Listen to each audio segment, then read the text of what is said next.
खासदार संजय राऊत यांनी येत्या सप्टेंबर महिन्यात दिल्लीत मोठी राजकीय उलथापालथ होणार असल्याचा मोठा दावा केला होता।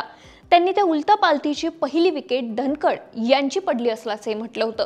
देशाचे उपराष्ट्रपती जगदीप धनखड यांनी आपल्या पदाचा तडकाफडकी राजीनामा दिल्यामुळे एकच खळबळ माजली।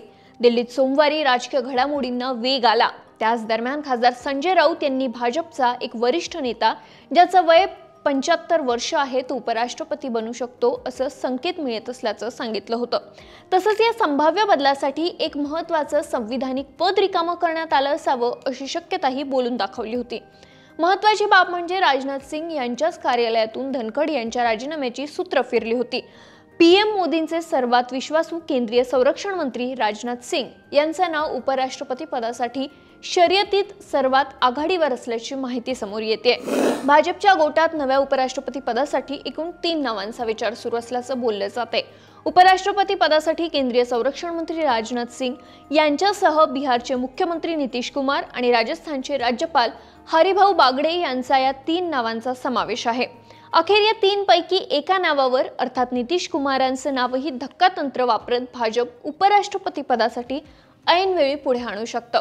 पीएम नरेंद्र मोदी सध्या परदेश दौऱ्यावर आहेत। हा दौरा आटोपून मायदेशी परतल्यानंतर त्यांच्याशी चर्चा केल्यानंतरच उपराष्ट्रपती पदाचा उमेदवार निश्चित करण्यात येणार असल्याची माहिती समोर येते।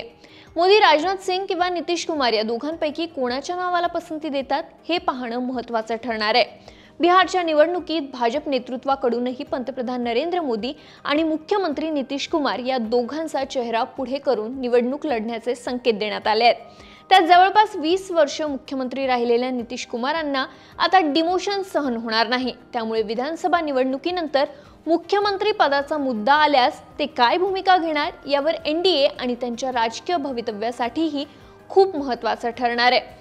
बिहारमध्ये भाजप सत्तेचा सेफ गेम खेळण्याची शक्यता आहे। बिहारची निवडणूक केवळ राज्यातील एनडीएचेच भवितव्य ठरवणारी नसून केंद्रातील सरकारवरही परिणामकारक करणारी असणार आहे। आजपर्यंत नितीश कुमारांचं राजकारणही खात्रीचं राहिलेलं नाही। ते कधी पलटी मारतील याची भाजपाला अजूनही खात्री नाही। त्यामुळे नितीश कुमारांची तडजोड करताना नरेंद्र मोदी आणि अमित शहा हे त्यांना उपराष्ट्रपती पदाच्या खुर्चीची ऑफर देऊ शकतात।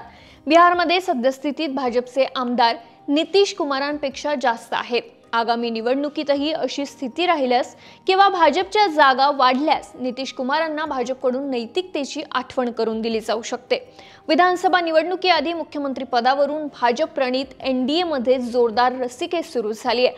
त्याचमुळे या वर्षाअखेरीस होत असलेल्या विधानसभा निवडणुकीत मोठी उलथापालथ होणार असल्याची चर्चा आहे। त्याचवेळी सध्या विद्यमान मुख्यमंत्री नितीश कुमार यांचे पद भाजपच्या अनेक नेत्यांच्या डोळ्यात खुपताना दिसून येत आहे। त्याचमुळे भाजप नितीश कुमारांना उपराष्ट्रपती पद देत बिहारमध्ये भाजप पुन्हा एकदा सत्तेचा राजमार्ग मोकळा करण्याची शक्यता राजकीय विश्लेषक व्यक्त करतायत। तुमचं यावर काय मत आहे आम्हाला कमेंट करून सांगा आणि सरकारनं आम्हाला सबस्क्राइब करायला विसरू नका।